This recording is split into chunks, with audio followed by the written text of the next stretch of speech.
सिंधू सुधाकर पाठक, वय वर्ष 72. मी सध्या गृहिणी आहे.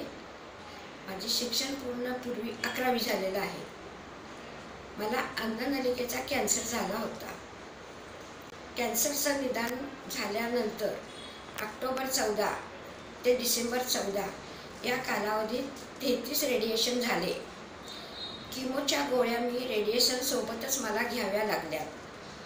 आधुनिक चिकित्सा पूर्ण झाल्यानंतर वाघोली संशोधन प्रकल्पात 22/5/15 पासून आयुर्वेदिक चिकित्सा सुरू केली. रेडिएशन झाल्यानंतर आयुर्वेदिक औषधामुळे साईड इफेक्ट्स फार जाणवले नाहीत. केस पण माझे जास्त गेले नाही. उत्साह कमी झालेला अजिबात नाही.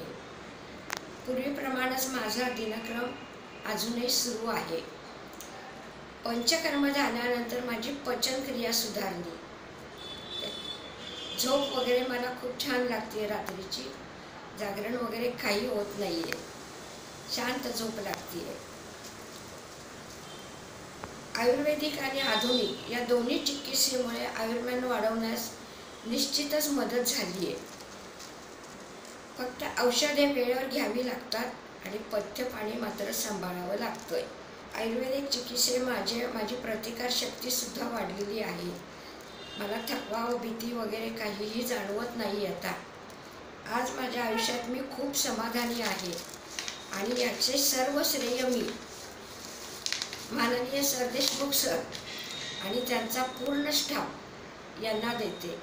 यांच्यामुळेच मी माझ्या आयुष्यात आज पॉझिटिव्ह आयुष्य आनंदाने जगत आहे.